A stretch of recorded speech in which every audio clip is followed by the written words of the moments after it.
Les extraterrestres sont déjà en contact avec nous. Et non, ce n'est pas moi qui le dis, Christophe, je ne dispose d'aucune preuve à titre personnel, mais ce sont en tout cas les surprenantes révélations d'un général israélien. Dans un entretien au journal Yediot Aharonot, un général israélien du nom de Chaim Eshed a en effet fait des révélations assez incroyables. Vous en avez peut-être entendu parler.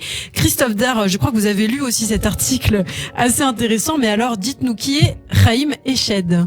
Eh ben oui, c'est vrai que ça peut faire rire au premier abord, mais en fait, connaissant l'homme, justement, on a tout intérêt à le prendre au sérieux, puisque Chaim Eshed, 87 ans, n'est pas n'importe qui. Général à la retraite, responsable du programme de sécurité spatiale de l'État hébreu de 1981 à 2010, il a reçu 3 fois le prix israélien de la sécurité. C'est donc un homme très sérieux et visiblement sain d'esprit. Et oui, et qui développe même des thèses dans un livre qu'il vient de publier, intitulé The Universe Beyond the Horizon, conversation avec le professeur Chaim Eshed.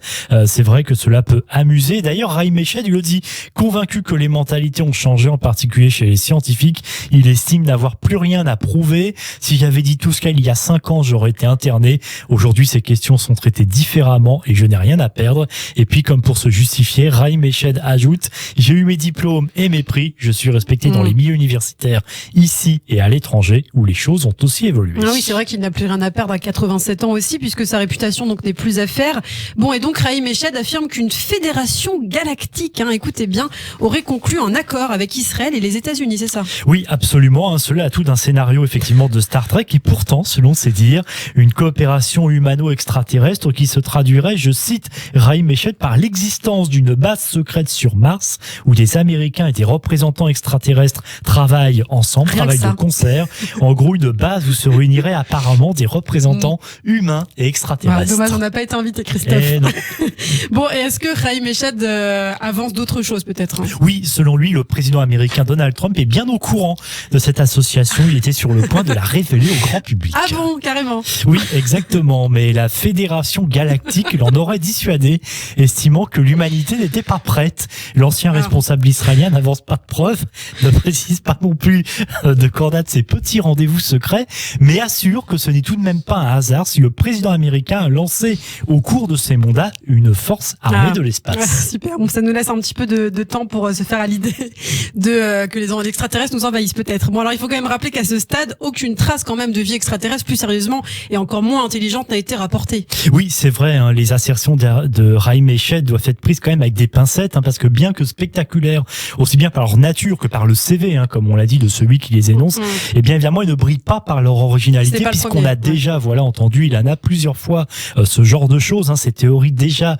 évoquées par des lanceurs d'alerte, les ufologues, plus ou moins sérieux, les survivalistes aussi d'ailleurs, et puis qui n'ont jamais finalement été en mesure, aucun d'entre eux, de fournir la moindre preuve tangible. Oui, certaines personnalités d'envergure aussi, comme Chaim Eshed, avaient déjà tenu des propos similaires. C'est le cas d'un certain Paul Hellyer, l'ancien ministre canadien de la Défense, qui entre 1963 et 1967 a plusieurs reprises exhorté les gouvernements à révéler leurs liens avec des civilisations extraterrestres. Citons aussi le fameux Bob Lazar, c'est un ingénieur qui assure avoir travaillé dans la zone 51 sur des zones extraterrestres afin de reproduire leur technologie. Il y avait aussi le célèbre pirate informatique écossais Gary McKinnon qui prétend avoir découvert en 2001 sur les ordinateurs du Pentagone des photos satellites qui montrent des ovnis en attendant d'être effacés avant que les images ne soient publiées.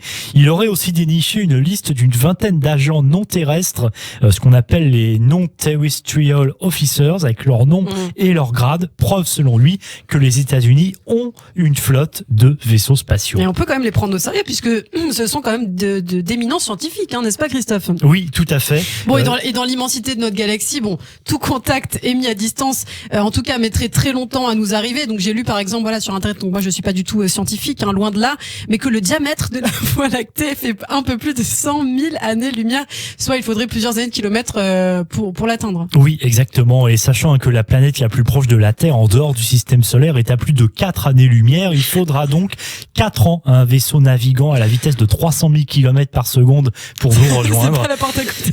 C'est pas la porte à côté, donc on se rassure, on peut se détendre, les envahisseurs extraterrestres ne sont pas encore en route pour la Terre. Bon, vous me rassurez. Bon, alors pour revenir à Chaim Eshed, on peut quand même se poser la question s'il traîne derrière lui, c'est vrai, une carrière prestigieuse.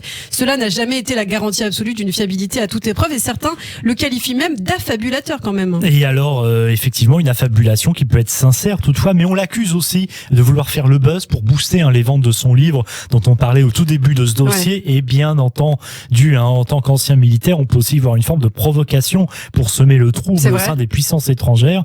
D'ailleurs, la plupart des pays ont lancé, on en parle d'ailleurs dans le journal ce matin, des programmes spatiaux, des programmes notamment sur la Lune. Donc, j'ai retourné dans ma soucoupe. Et donc, puisqu'il parle pour rappel d'une alliance secrète entre Israël et les États-Unis. Mais sans preuve solide, évidemment, rien n'est impossible. Vous en pensez quoi, Christophe? On a 30 secondes là. Non, franchement, je n'y crois pas. Ah, vous n'y croyez pas? Non. Ah, mais vous êtes pas marrant. Vous êtes pas du tout marrant. Oui, mais faut être réaliste. Écoutez, moi j'y crois. Moi je pense qu'il y a peut-être une vie extraterrestre et ce serait quand même incroyable de le découvrir. Voilà, moi j'ai hâte. Mais d'ailleurs, sachant que nous, les humains, on doit être des extraterrestres, peut-être pour les autres personnages de l'univers. Peut-être qu'il y a d'autres galaxies ailleurs. Voilà.